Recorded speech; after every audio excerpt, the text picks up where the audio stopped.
Il a de quoi se faire mousser, le gel douche. Bonjour à tous, car il a réussi sa percée. En 15 ans, il a envahi nos salles de bain au point que 3/4 des Français disent le préférer au traditionnel savon. Et les choix ne manquent pas. Les marques se livrent une bataille sans merci. Couleur, odeur, texture, pour un peu on en mangerait. Mais savons-nous vraiment ce qu'il y a dans ce gel douche? Lisons-nous assez les étiquettes et quand c'est le cas, sommes-nous sûrs de les comprendre? Car sauf à pratiquer couramment le latin, c'est quand même un petit peu compliqué. Qui sait, par exemple, que la mention hypoallergénique ne veut strictement rien dire, ne correspond à aucune exigence sur le produit? L'enquête qui suit est intitulée « Gel douche, peau sensible s'abstenir » et elle est signée Lisa Fangeau. Christelle a 27 ans. Elle est la maman de Kim, 6 ans, et d'Evan, 3 ans. Comme chez 77% des Français, ici c'est le gel douche qui fait mousser toute la famille. Les enfants ont chacun le leur. Alors pour Kim, on a celui-ci, parce que c'est eux qui choisissent en général quand on fait les courses, ils choisissent leur parfum. Pour mon fils, on a celui-ci, c'est plus pour ce qu'il y a sur le packaging. Ça sent bon? Ça sent quoi? Cleanse. Et les autres, c'est les vôtres? Oui, c'est mes gels douche à moi, j'aime bien changer de parfum. Ces deux-là, celui-ci c'est une nouvelle gamme. Donc celui-ci c'est un gel douche à la vanille, mais avec des paillettes. Alors ça doit être, quand on sort de la douche, on doit briller forcément. Les deux là c'est des parfums basiques, hein, amandes et puis karité. Puis là c'est encore une nouvelle gamme qu'ils ont faite avec des parfums à guimauve. Et pourquoi pas de savon? Parce que j'aime pas le savon. Ça mousse pas déjà quand on est sous le bain. Et puis quand on ressort, on n'a pas la peau douce comme avec un gel douche. Quand on sort, moi quand je sors de ma douche, j'aime bien avoir la peau douce. Avec un savon, non, on n'a pas tout ça. Son mari Jérôme préfère lui aussi le gel douche qu'il trouve plus pratique. Il choisit des parfums masculins, revigorants. Ça l'aide à se réveiller le matin. Ils sont bons? Ouais, ils sont très bons. C'est ça la provocation. C'est ce qui est marqué dessus. Voilà. Récapitulons. Il y a donc 4 gels douche pour madame, un gel douche pour monsieur, et les enfants ont chacun le leur. Ça fait 7 gels douche pour 4. Un gel douche, ça suffisait pas? Bah non. Un gel douche par tête. C'est pas le même parfum.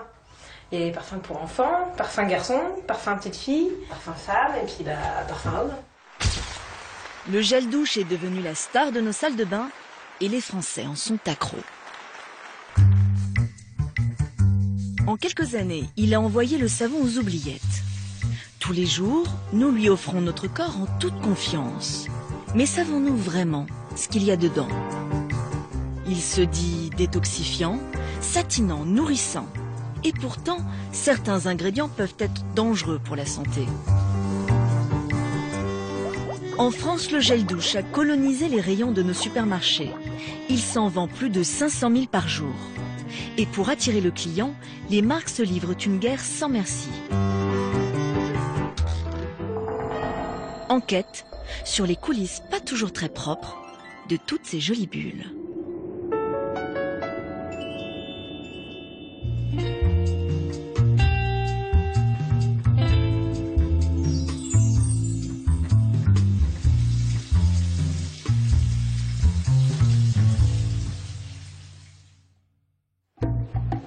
Tous les mois, Christelle a une mission. Aller choisir des gels douche pour toute la famille. À chaque fois, ça lui prend une bonne heure. Et pour dénicher les nouveautés, elle a une stratégie. C'est bien ou pas? Je pars de là et après toutes les couleurs m'intéressent. Après je regarde de plus près les parfums et puis ce qui me plaît ou ce qui pourrait me plaire ou ce qui me plaît pas. Et puis je choisis. Déshabillez-moi. Gel douche aphrodisiaque. Et ça vous tente? Ah ouais? Ah oui. En plus avec extrait de gingembre. Puis rien que les petites taches dessus, c'est... Ça ne pas sexy, mais ça donne envie. Ils sont bons. Ça attire, hein, tout de suite, ça attire. C'est un peu gourmand, on va dire. Et je dirais qu'il y a les kiwis qui ont été mixés. Pour choisir son gel douche, il y a un geste que Christelle fait systématiquement. C'est la cerise. Il fait envie celui-là. Sentir. Ah oui, c'est... T'as l'impression que c'est un panier de cerises en fait qui est écrasé à la cerise du Luberon. Et vous savez avec quoi c'est fait ce gel douche? La composition complète? Non. Non. Je vais être honnête, non, je sais pas quoi. Pour sûr, il y a des cerises, enfin des extraits de cerises, je pense. De toute façon, ils sont pas présentés comme ça, ils sont présentés comme ça. Et au total, ça fait combien? J'en ai pris 5, 3, 8, 9, 10, il y en a 10. Donc oui, c'est un bilan bien. Budget moyen, 40 € par mois. Visuel, parfum et étiquette. C'est ce qui fait vendre. Nous avons voulu connaître la stratégie marketing des fabricants de gel douche. Un seul a bien voulu nous ouvrir ses portes. Le Petit Olivier. Une PME française qui vend 2 millions de gel douche par an. Une marque qui se veut nature et authentique. C'est à Salon de Provence qu'elle est installée. Éric Renard est le PDG. Bonjour. Ça va?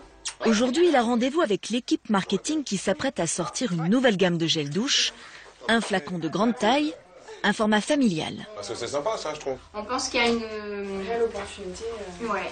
Il n'y a pas grand monde sur le marché encore. En matière de gel douche, la première règle, c'est d'innover en permanence. C'est un métier où il y a un taux de renouvellement de produits qui est considérable. Nous, par exemple, sur le Petit Olivier, on renouvelle en gros 30% de nos gammes chaque année. Alors ça ne veut pas dire qu'on fait des nouveaux produits systématiquement, mais c'est des nouveaux parfums, c'est des nouveaux packaging, des nouveaux volumes. La consommatrice est très volage dans les produits cosmétiques.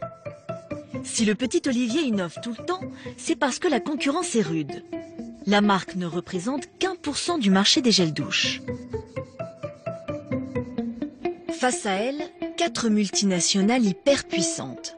L'Oréal, Colgate, Unilever et Johnson & Johnson. Elle représente 15 marques, plus de 200 gels douche différents.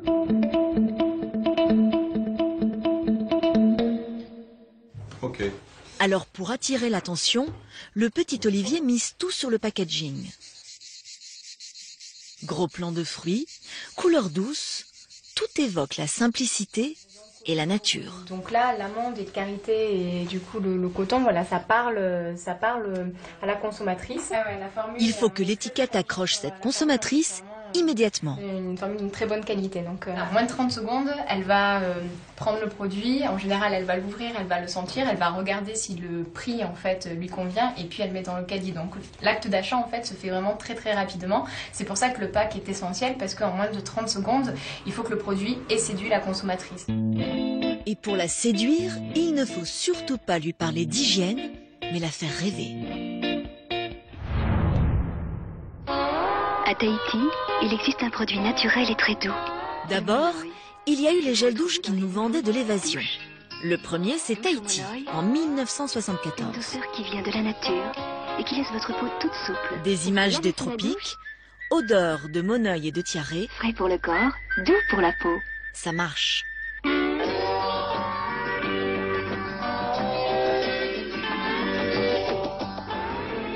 Et pour faire voyager la consommatrice, tout est bon. Les dauphins, la mer Et lancez-vous dans une vague de fraîcheur. et les promesses de sensations intenses. Réveillez votre corps tout Nous avons invité des femmes. Et puis sont arrivés les gels douche santé, à l'hydranutrium qui nourrit la peau.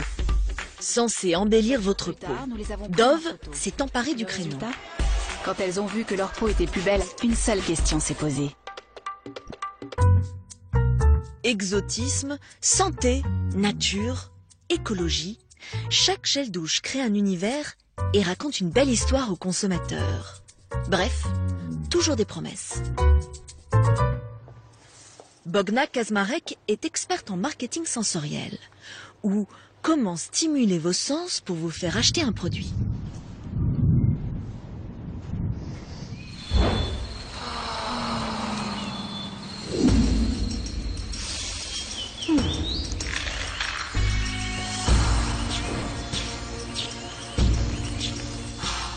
Aujourd'hui, les marques stimulent plusieurs sens, surtout les visuels et l'olfactif, mais elles sont allées encore plus loin. Elles vont jusqu'à stimuler le goût. Abricot du Roussillon, les cerises du Luberon. Les marques imaginent des univers et des parfums tous plus fous les uns que les autres. Tartelette aux fraises. Madeleine. Caramel.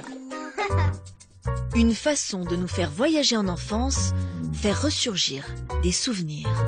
On a par exemple ici le parfum de la tartelette aux fraises. Quand on était petit, on mangeait des tartelettes comme ça nous rappelle des bons souvenirs. Quand on voit la madeleine, l'authentique madeleine à l'ancienne, on a envie de la goûter. On a envie du moelleux de cette madeleine, on a envie de son goût, de sa douceur. Donc en fait, il y a une sorte d'hybridation de deux univers. D'une part, il y a l'univers de l'hygiène, un univers traditionnel. D'autre part, il y a l'univers alimentaire qui s'imbrique. Ils font ça pour rajouter encore une dimension sensorielle.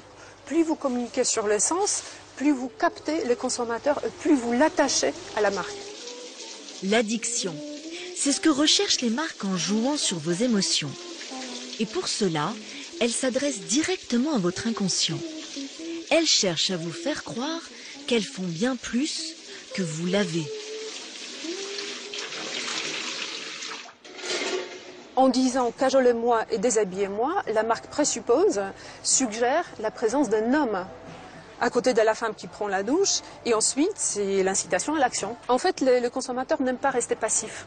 Le consommateur aime aussi être pourvu de certains pouvoirs. Et là, la marque nous donne, enfin, à nous les femmes, nous donne le pouvoir de séduire. Comment les industriels arrivent-ils à créer, à travers leurs parfums, des univers aussi intenses? C'est tout simple, grâce à de la chimie.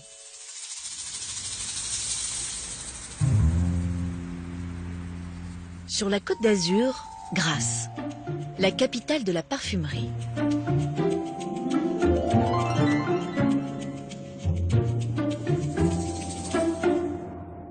Dans cette usine sont créés les parfums de la marque Le Petit Olivier. Tout est contrôlé par cette immense orgue qui achemine les ingrédients nécessaires pour composer une fragrance. Ici, c'est un parfum lavande qui est en cours de fabrication. Pour un petit olivier, il va y avoir de la lavande, du lavandin, on a du citron, on a du linalol, on a de l'alcool phénéthylique, on a du géranium, on a du géraniol. Du géraniol dans la lavande. Car ce parfum est fait de toutes pièces, c'est une reconstitution. On arrive ici et on va faire. Et c'est dans ce laboratoire qu'il a été élaboré. On va prendre une formule. Sur ces étagères, 1400 odeurs de synthèse et seulement une centaine d'essences pures.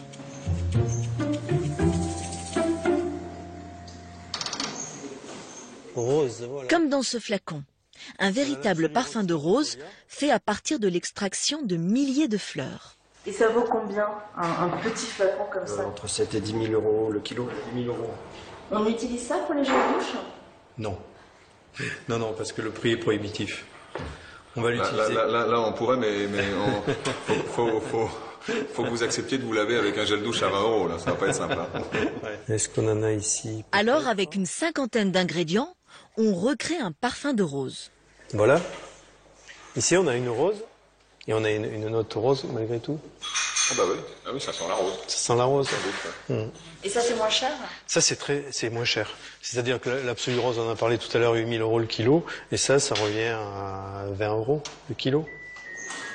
Et c'est la même chose pour le lilas, le muguet et pour le parfum numéro 1 des gels douche, la vanille. Et ça ne s'arrête pas là.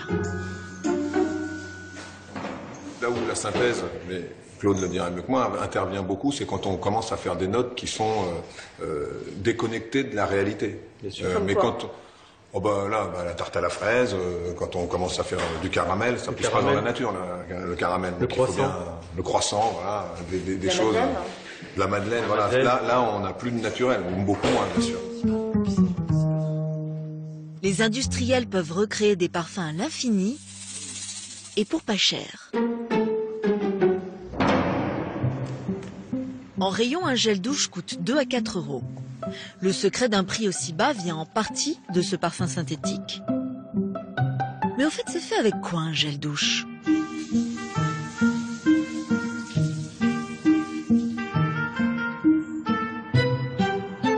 Nous sommes à Flers, en Normandie.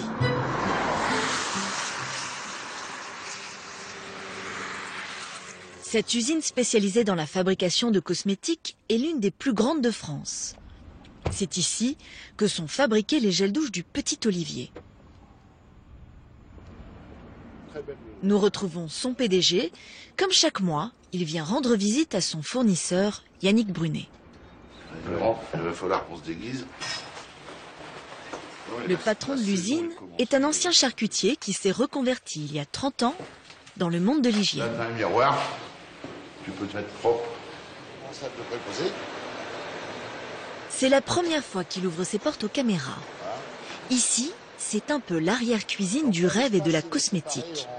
Les coulisses du gel douche. Tout commence dans cette salle.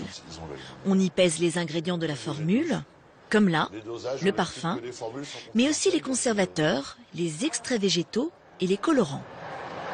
22 tours. 22 tours. Bravo. Pour l'ancien charcutier, fabriquer un gel douche, c'est pas plus compliqué que faire sa tambouille. C'est très proche de ce que vous allez faire, vous, dans votre cuisine. Si demain vous avez besoin de faire un gâteau, sortir 4 œufs, séparer les blancs des jaunes, 40 grammes de fécule de pommes de terre, 60 grammes de farine, 200 grammes de sucre. Notre métier, c'est ça. Il y a un mode opératoire. On va incorporer les matières premières les unes derrière les autres en respectant un ordre bien précis, de façon à ne pas faire chuter la formule en viscosité ou la faire monter, etc. Une fois pesés, les ingrédients partent en salle des cuisines, justement. Ils sont mélangés à de l'eau et à des tensioactifs, c'est-à-dire des agents lavants. Dans le jargon, on appelle ça le jus. Donc là, on est en train de fabriquer un gel douche, une crème de douche fleur d'oranger. On en fabrique 19 tonnes. Un jus qui mijote pendant des heures. Ici, c'est un gel douche qui est presque terminé. Ça, c'est la dernière matière première à incorporer dans cette formule qui est en cours de fabrication depuis très tôt ce matin. Et c'est quoi comme matière première? Une matière première qui va servir à épaissir la formule et à opacifier la formule. Une recette compliquée. Un gel douche contient entre 10 et 40 ingrédients. Et tous ont une fonction bien spécifique. Il y a des agents lavants, il y a du parfum, il y a des agents hydratants, il y a des agents émollients qui permettent que le gel douche puisse aussi glisser sur la peau. C'est important d'avoir un gel douche qui effectivement fait une belle mousse, somptueuse, sympa, bien ferme, enfin c'est important. Voilà donc ce qu'il y a dans votre flacon. Environ 80% d'eau, 15% de tensioactifs, les agents lavants qui font la mousse. 4% d'agents de texture, comme du sel qui sert à épaissir le gel. Puis du parfum, des colorants et des conservateurs pour tuer les bactéries. Les proportions exactes, on ne les connaîtra jamais. Les industriels mettent plusieurs mois, voire plusieurs années, à trouver la bonne formule. Donc évidemment, c'est secret défense. C'est la recette de Petit Olivier, elle est nulle part ailleurs. Et dedans, il y a des choses qui sont spécifiques à cette formule, notamment le parfum, notamment les extraits et certains dosages qu'on ne peut pas vous dévoiler, sinon on donne la main à des concurrents éventuels pour faire la même chose. On n'en saura pas plus. Mais ce qui est certain, c'est qu'une chose les obsède, eux, comme tous les autres fabricants, la mousse. Ils vont même jusqu'à la faire tester scientifiquement. Nous sommes à Lyon, dans un laboratoire spécialisé en cosmétiques. C'est ici que les marques font analyser leur gel douche. Tout est passé au crible. On vérifie qu'il ne soit pas irritant, qu'il hydrate correctement. On va même jusqu'à salir la peau de volontaires pour vérifier qu'il lave bien. Bonjour mesdames. Janine, Fabienne et Véronique sont des habituées du laboratoire. On y va? Elles viennent tous les jours. Leur mission, analyser la texture du gel douche. Et puis après, on va faire un petit lavage des avant-bras avec le savon neutre. Oui. Alors, vous avez le numéro 258. 258. D'accord. Alors, tenez. Le test se fait selon un protocole strict. Ici, on ne badine pas avec la mousse. Voilà, le 258. Elles effectuent toutes le même geste le plus possible, donc pour bien étaler le produit en fait. Elles font un certain nombre de tours, un certain rythme et avec une certaine façon d'écarter les doigts. Vous le faites combien de fois? 15 fois.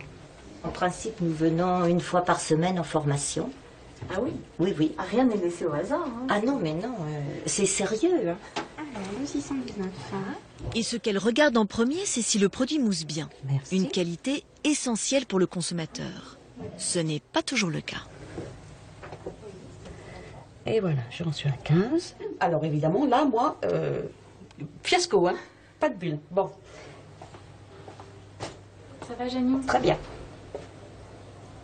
Facilité d'étalement, beaucoup de mousse, beaucoup de bulles. Oui, ça c'est vraiment une grosse bulle là. Là il y en a une. Vous leur apprenez à mesurer les bulles aussi? Oui, c'est une information qui peut être importante et la sensation va pas être la même en fait si on a des toutes petites bulles ou si au contraire on a des grosses bulles.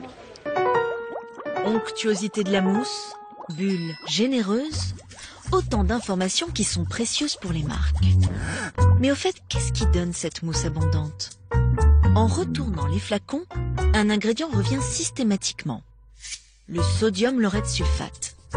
Un agent moussant bon marché que les fabricants adorent. Utilisé dans des détergents industriels, des produits de ménage ou du liquide vaisselle. Efficace certes car très moussant, mais chimique et très irritant pour la peau. Retour à l'usine de fabrication. Selon Yannick Brunet, pour faire de la belle mousse, il est obligé d'utiliser cet ingrédient. Là, j'ai 200% naturel, il y aura de l'eau, des extraits naturels de plantes ou de fruits, mais à un moment donné, la consommatrice elle veut que le produit mousse, elle a acheté ce produit pour se laver. Et si on veut le faire mousser de façon naturelle, à date, on n'a pas de technique. Le PDG du Petit Olivier cherche à se justifier. Non, tout n'est pas chimique dans son gel douche. Le consommateur est intelligent, c'est-à-dire que il sait très bien que dans un flacon en plastique avec une capsule en plastique, on n'est pas en train de lui vendre un produit 100% naturel. Par contre, on met des extraits dedans qui ont à la fois un intérêt parce qu'ils sont naturels, certes, mais surtout parce qu'ils ont un intérêt dans la formule du produit, ils apportent quelque chose. Ouf, nous voilà rassurés. Mais au fait de la nature, il y en a beaucoup dans les gels douche. Et puis ça sert à quoi? Dans celui-ci, par exemple, à la cerise du Luberon, on nous dit que les extraits de cerise vont hydrater notre peau. Si, c'est écrit là. Sauf que dans la liste des ingrédients, tout est en latin. Impossible de la trouver, cette fameuse cerise.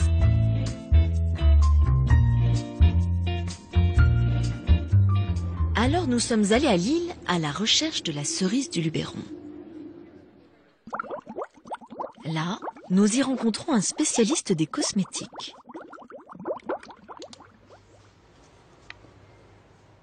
Premier ingrédient de l'eau, deuxième ingrédient, le fameux sodium laureth sulfate critiquable, la glycérine.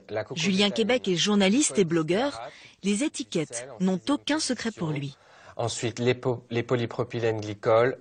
Alors, je cherche toujours ma cerise du Luberon. Elle va arriver beaucoup plus loin. Après le sodium benzoate, par exemple, qui est un conservateur relativement irritant lui aussi. Et elle est là, Prunus cerasus extract. Il s'agit d'un extrait de cerise.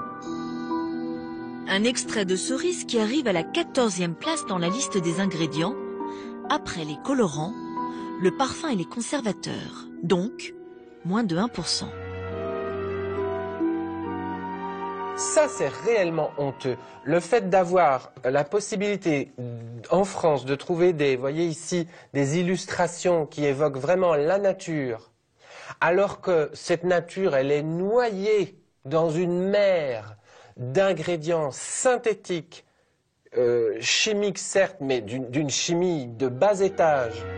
Et c'est la même chose pour beaucoup de gels douche, peu importe ce qu'ils nous vendent. Ce qu'il faut savoir, c'est que dès qu'il y a un ingrédient star, souvent naturel, ou une promesse dermatologique un peu scientifique, attention méfiance, on doit retourner le flacon pour bien lire la liste des ingrédients. Si dans les 6 premiers ingrédients, vous n'avez pas l'ingrédient star naturel, ou pas le principe actif miracle qui hydrate, alors vous pouvez remettre le produit dans le rayon. Parce que derrière la jolie nature sur l'étiquette, la plupart des gels douche ne sont que de simples détergents blindés de produits chimiques. Imaginons à quoi ressemblerait un gel douche si on nous disait toute la vérité. Nouveau gel douche au parfum cerise 100% synthétique et garanti en couleur artificielle. Formule extra irritante grâce à des agents moussants agressifs. Testez notre gel douche enrichi en conservateur. Et si ce n'était que ça, ça irait. Mais certaines substances contenues dans les gels douche peuvent être dangereuses pour la santé. Rappelez-vous, il y a 10 ans, les parabènes, des conservateurs utilisés dans les cosmétiques, sont montrés du doigt, soupçonnés d'être des perturbateurs endocriniens. L'opinion s'inquiète. Pour continuer à vendre, les industriels bannissent les parabènes de leurs formules. C'est la vague des 0%.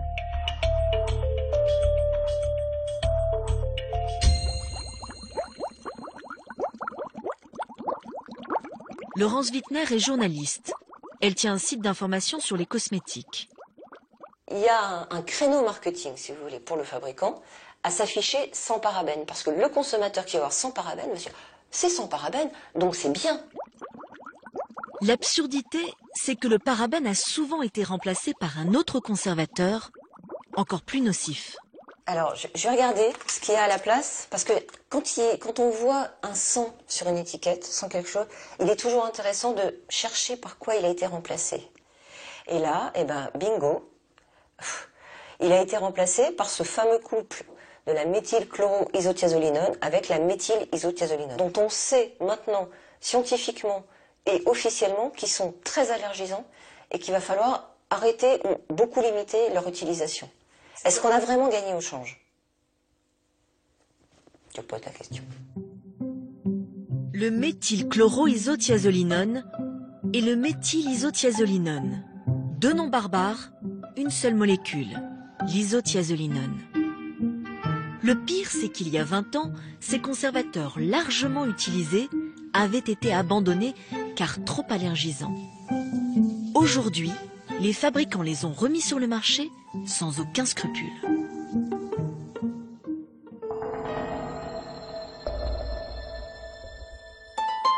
Sandrine est allergique à l'isothiazolinone. Il y a 5 ans, cette esthéticienne de 47 ans découvre un jour son visage métamorphosé.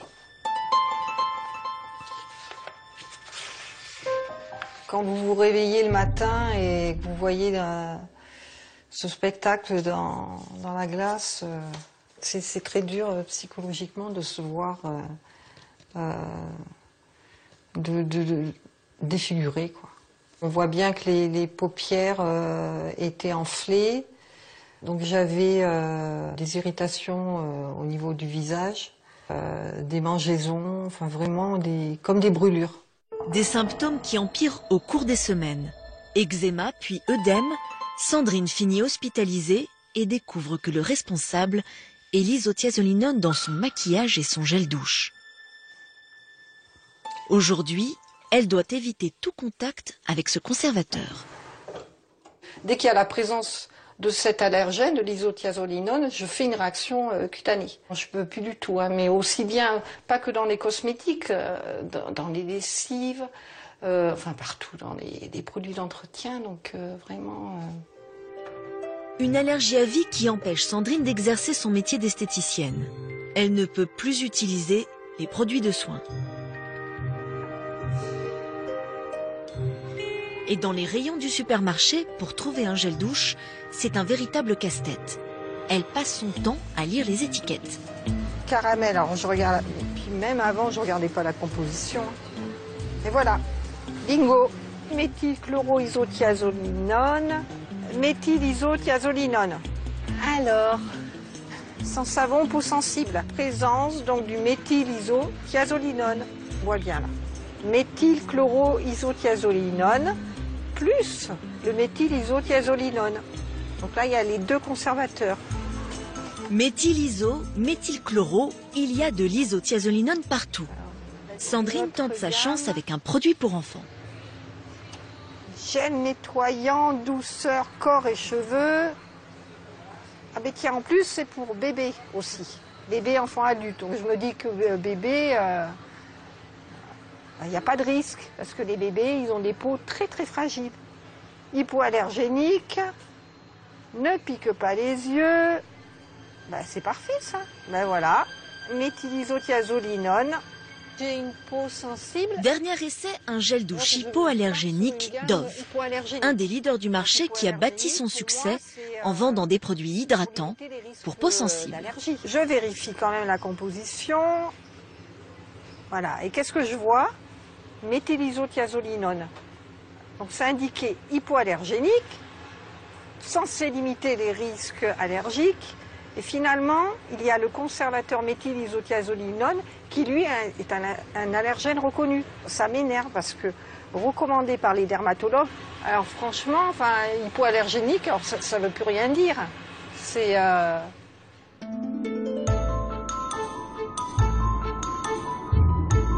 Pourtant, depuis 2 ans, les dermatologues tirent la sonnette d'alarme et dénoncent la dangerosité de ce conservateur.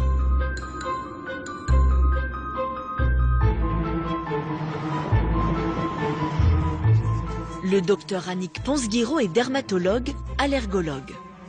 Dans son cabinet, 1/3 des cas d'allergie de contact sont des allergies à l'isothiazolinone.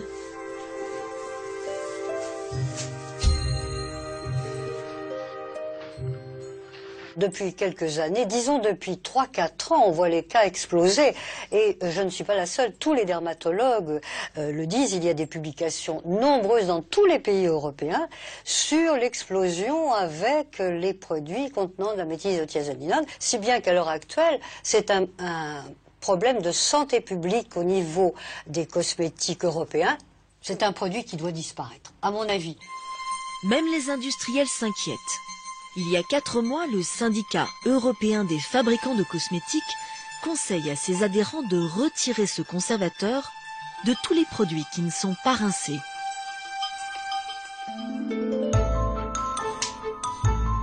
Si la situation est aussi grave, pourquoi y a-t-il encore de l'isothiazolinone dans la moitié des gels douche?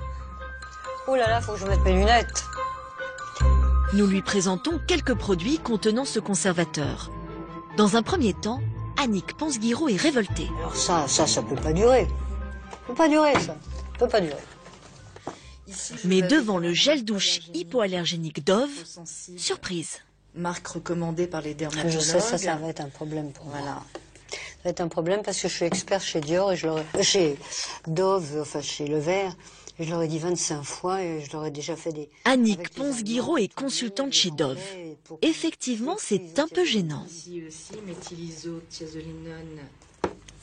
Voilà. À la reprise de l'interview, le discours est beaucoup moins virulent. C'est 3 produits de bonne réputation, de bons laboratoires qui contrôlent bien leurs produits. Hein. C'est vraiment, on peut pas, de prime abord, on ne peut pas critiquer ces produits. Sur celui-ci, c'est une firme qui étudie de très près ces produits et ces allergènes. Et donc, effectivement, on peut se demander ce qui a été fait. Et quand on lit toute la notice, il y a du méthylisothiazolinone, effectivement, méthylisothiazolinone. Mais ils savent quand même que le méthylisothiazolinone est allergisant. Pourquoi ils en mettent? Ils savent que si le public... Les acheteurs voient parabènes, ils ne vont pas acheter le produit. Or, pour nous, les parabènes ne sont pas des sensibilisants et des perturbateurs très minimes. Mais les gens ne vont pas l'acheter. Ils sont coincés, non pas par seulement la législation, mais par les gens. Moi, c'est le côté hypoallergénique que je ne comprends pas. Ah, là c'est un très gros problème et je ne peux pas, je suis prise un peu en faute. Parce qu'effectivement, il est difficile de dire hypoallergénique quand il met l'isothiazolinone dedans. Je suis d'accord avec vous. Et si je disais le contraire, ça serait uniquement pour la défense du laboratoire. Et je défends avant tout la dermatologie. Donc il y a un problème. Donc il y a un problème. Très bien. Pourquoi la marque continue-t-elle à utiliser cette allégation hypoallergénique pour des produits contenant ce conservateur?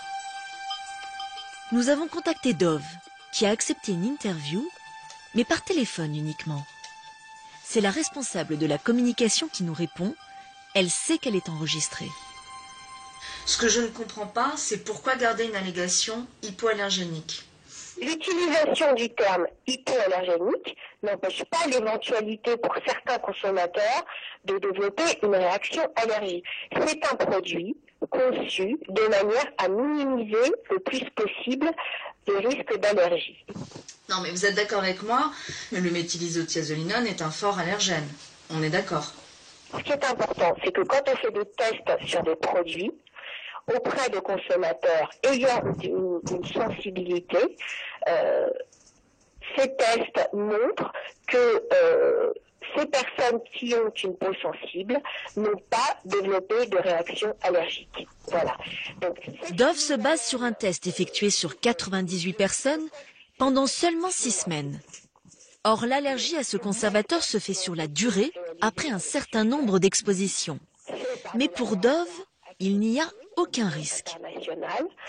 Nous continuons à soutenir l'utilisation en toute sécurité de ce conservateur dans les produits rincés.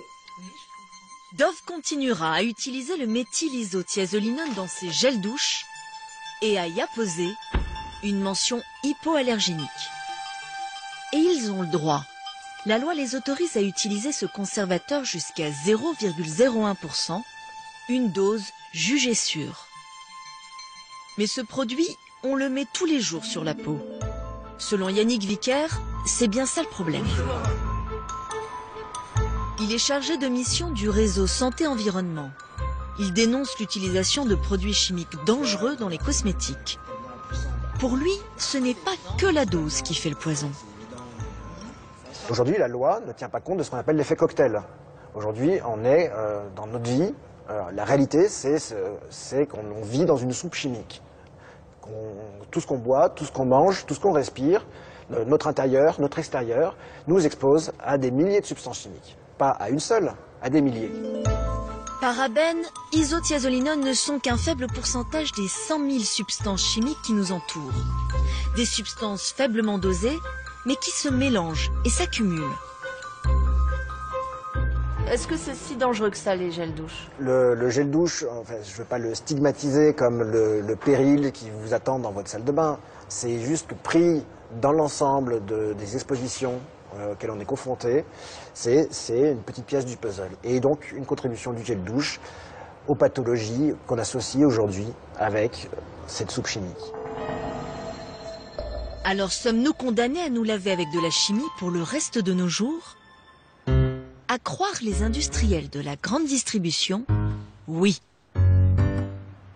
Et pourtant, à Arlesheim en Suisse, on produit des cosmétiques 100% naturels depuis 90 ans. Chez Velleda, un nom que les adeptes du bio connaissent par cœur. Ici, pas de parabènes et pas d'isothiazolinone. Dans ces gels douche, on ne trouve aucune matière synthétique.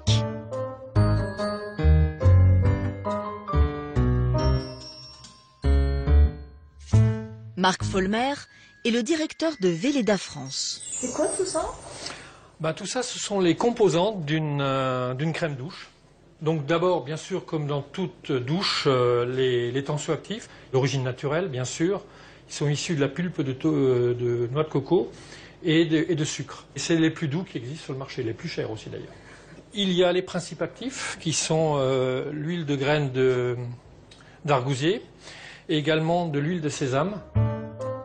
Ensuite, il y a des épaississants naturels, de la glycérine et de l'eau, bien sûr. Pas de parfum de synthèse, mais un mélange d'huiles essentielles. C'est des huiles essentielles de la base de la famille des citrus, des pamplemousses, des mandarines, des huiles essentielles de mandarine, etc. On ne peut pas faire n'importe quel parfum avec des huiles essentielles naturelles. Là, on est très limité. Il n'y a pas de gel douche tarte à la fraise? Ah ben non, ça c'est impossible. Non, ça c'est bien entendu ni de goût d'abricot, etc. Bien entendu. Enfin, pour protéger la formule, un conservateur naturel que l'on connaît tous. C'est de l'alcool biologique, issu de fermentation de blé biologique. C'est beaucoup moins nocif ou beaucoup moins problématique que bien sûr que des conservateurs de synthèse qu'on n'a jamais utilisés. Seul souci, pour la peau, ça peut être irritant. Faire un gel douche 100% naturel, c'est possible. Mais c'est compliqué. Ça impose à la marque des efforts de production énormes. Dans la salle de fabrication du gel douche, la cuve, la tuyauterie, tout est complètement hermétique. Le produit, ça vient d'être terminé, et le produit sort directement ici et va directement en bas sur les chaînes de conditionnement. Ça, c'est essentiel. Comme on n'a pas de conservateur, on n'a pas d'antioxydants, il est essentiel que le moins de temps possible, le produit soit à l'air libre, pour des problèmes d'hygiène, d'oxydation et de propreté bactériologique. Une crème douche avec des conservateurs, on pourrait se permettre de le mettre à côté, d'attendre, etc. Le gel douche arrive donc dans le flacon sans jamais avoir été en contact avec l'air. Alors pourquoi les autres industriels ne font-ils pas des gels douche naturels avec peu de conservateurs? La raison est toute simple. Ce gel douche, il sera vendu combien dans le commerce? Dans le commerce, il sera vendu in fine entre 6 et 8 euros. C'est quand même un produit qui est beaucoup plus cher. Oui, il coûte plus cher à la production, il coûte plus cher à la matière première, il faut beaucoup de recherche et développement, des sources d'approvisionnement. Un gel douche à 8 euros, c'est 3 à 4 fois plus cher qu'un gel douche traditionnel. Ça ne se vendrait pas en supermarché.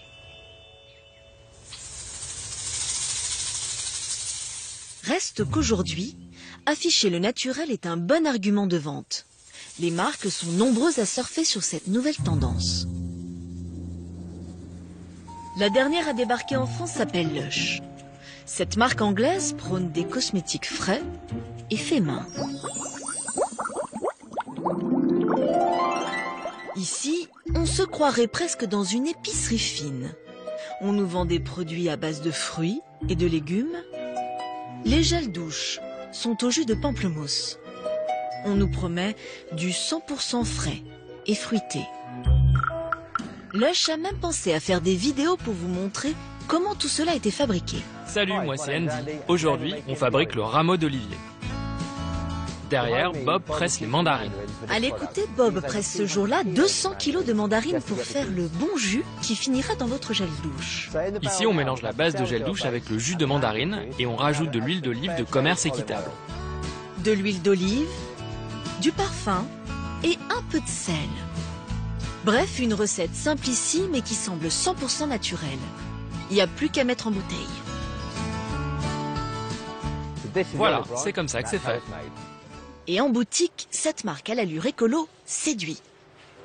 Moi, je viens surtout pour ce côté naturel. Avec de la racine de guimauve, de la vanille issue de commerce équitable. Qu'est-ce qui vous plaît dans ces produits-là? Le fait que ça soit bio, je pense. J'ai l'impression d'avoir plus confiance que des produits qu'on achète en grande surface.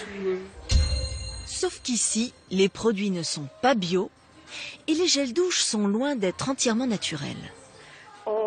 Camille Pellissier est responsable de l'image de la marque en France. Ancienne vendeuse, elle connaît le discours par cœur. Il y a plein de roses à l'intérieur, donc c'est très très apaisant. Et ça vous fait une peau, mais d'une douceur absolument incroyable. Et quand vous dites nos cosmétiques sont 100% frais et fruités, qu'est-ce qui est 100% frais? Tous les produits que l'on trouve en boutique sont frais, vu que les ingrédients qui sont à l'intérieur sont frais. 100%? 100%, oui.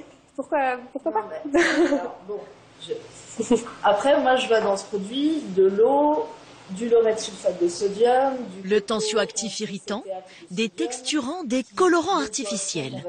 Une recette qui ressemble à celle des gels douche traditionnels. Ce ne sont pas des produits frais, vous êtes d'accord? Ça, non. Bon, propylène de glycol, ce ne sont pas des produits frais? C'est pas des produits frais? Bon. La liste se termine par le para-hydroxybenzoate de méthyle. Et du para-hydroxybenzoate de méthyle. C'est quoi ça? Alors là, ça va être une question technique. C'est très très intéressant et c'est vraiment une question technique sur laquelle je n'ai pas la réponse. Eh bien, nous on sait.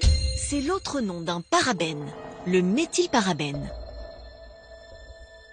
La législation internationale appelée INCI impose aux fabricants de nommer les ingrédients selon une liste officielle et non selon leur dénomination scientifique.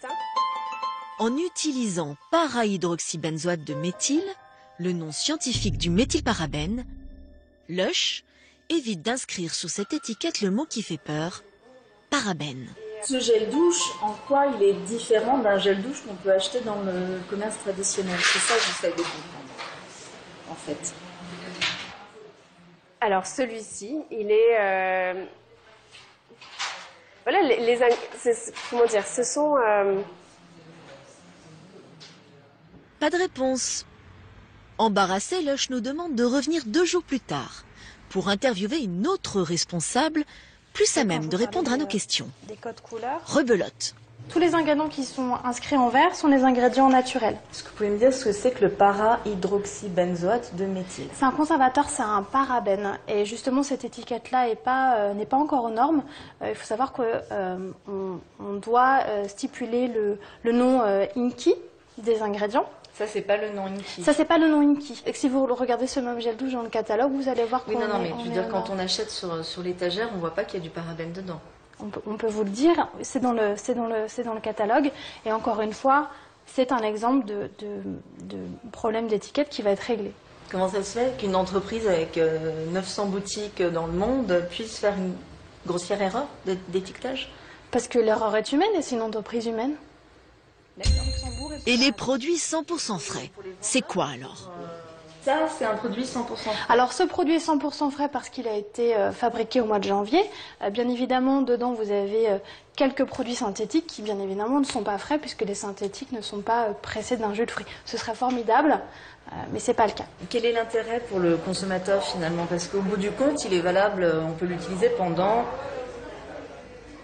un peu plus d'1 an, oui. 18 mois, c'est ça? C'est un produit qui a été fabriqué il y a moins d'1 mois, il y a 1 mois. C'est ça un produit frais? Oui. En cosmétique, pour nous, c'est ça un produit frais. Donc pour Lush, frais, ça veut dire des produits en partie synthétiques, mais fabriqués il y a moins de 5 mois. Et c'est bien pour ça qu'il y a des conservateurs dedans. Il y a pourtant une autre solution que le gel douche pour se laver. Un produit sans conservateur que l'on connaît depuis des siècles, le savon. Longtemps délaissé, il a aujourd'hui le vent en poupe. Précieux, raffiné, aux fragrances délicates, le savon a de plus en plus d'adeptes. Je vais vous faire découvrir quelque chose de nouveau qui va tout à fait vous séduire. Je l'ai bien dans la main, là c'est tout à fait mon produit. La savonnette, j'ai besoin de l'avoir bien en main. Un gel douche, j'ai l'impression que c'est fluide, c'est trop fluide pour moi. J'ai besoin de matière, voilà, de la matière. Ce qui est bien avec le savon, c'est qu'il n'y a pas grand-chose dedans. Et surtout, pas trop de chimie.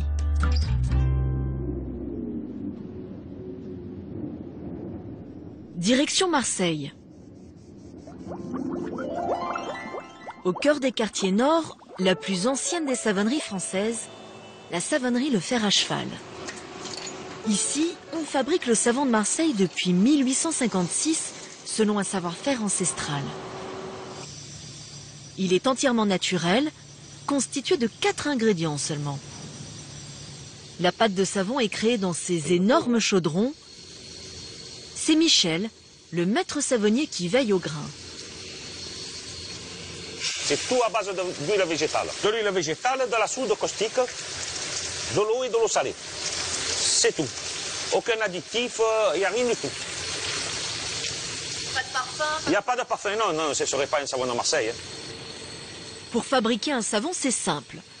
Un corps gras mélangé à de la soude produit une réaction chimique, ça s'appelle la saponification.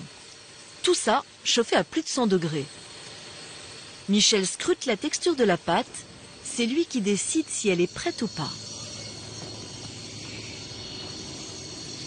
Alors là, il faut qu'il soit lisse. Le terme exact aussi, il faut qu'il y ait une peau de léopard. Ça, c'est mon terme à moi, ça. Il faut qu'il y ait une peau de léopard. Ça, c'est pas du gel douche, ça. Et ça, ce que vous faites là, une machine peut le faire? Non. Non, faut pas. Là, c'est tout mon savoir-faire, là.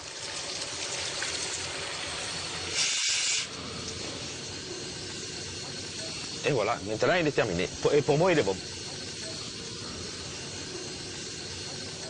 La pâte de savon est alors durcie et façonnée. Ici, on produit 2000 tonnes par an de savon de Marseille.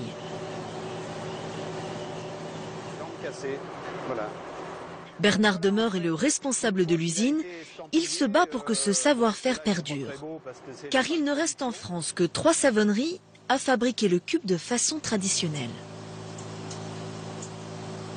C'est une marque qui est destinée à tous ceux qui veulent défendre l'image du savon de Marseille. Vous avez un vrai produit moulé sur les 6 côtés. Savon de Marseille, ça vous surprendra pas. Avec l'estampille, la marque collective.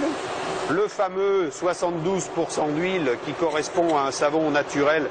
C'est quoi les qualités du savon de Marseille?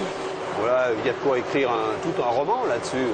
Ben, pour moi, la plus importante, c'est sa qualité hypoallergénique. C'est-à-dire que c'est un savon qui est recommandé par les dermatologues, qui est recommandé par les secouristes, les pompiers. Mais attention, il existe aujourd'hui sur le marché de nombreuses copies du fameux cube. Regardez, ça m'intéresse. Dès qu'un savon dit de Marseille est coloré ou parfumé, méfiance. Je rappelle qu'un savon de Marseille, il n'y a ni parfum ni colorant. On a vite fait le tri de tout ça, de tous ces produits-là chatoyants, qui certes sont des savons, hein, ça lave, il n'y a aucun problème. Mais ça n'a en aucune manière, ça peut être considéré comme du savon de Marseille. Autre problème. Beaucoup de ces faux savons de Marseille sont faits avec un ingrédient un peu particulier, de la graisse de bœuf, appelée sodium tallowate. Aujourd'hui, en général, ceux que vous trouvez dans la grande distribution sont en général à base animale. Donc voilà des exemples. Tous ces produits qui sont vendus en lot sont marqués sodium tallowate. Donc c'est du suif de bœuf. Ça, c'est du suif animal. Et aujourd'hui, le consommateur, on lui dit pas que c'est de la graisse animale. Si là-dessus vous mettiez fait à partir d'huiles animales, les gens fuiraient. Hein. Alors comment reconnaître le vrai savon de Marseille? D'abord, il faut qu'il porte cette marque. Ce petit cube au milieu. Le savon doit être beige ou vert olive. Et souvenez-vous surtout sur l'étiquette, pas plus de 4 ingrédients. Finalement, le savon, qu'il soit de Marseille ou pas, a de nombreux avantages par rapport au gel douche. D'abord, il est très écologique. Pas de flacon, pas de plastique. Il coûte 2 fois moins cher, 1,50 € en moyenne. Et puis avec un savon, on se lave pendant 1 mois, un gel douche ne dure que 2 semaines. On utilise moins d'eau, car il se rince plus facilement. Le seul inconvénient finalement, il glisse. Mais bon, si vous êtes définitivement accro au gel douche, un conseil, évitez les couleurs et les parfums extravagants, et surtout regardez l'étiquette, moins il y a de noms barbares dessus, mieux c'est.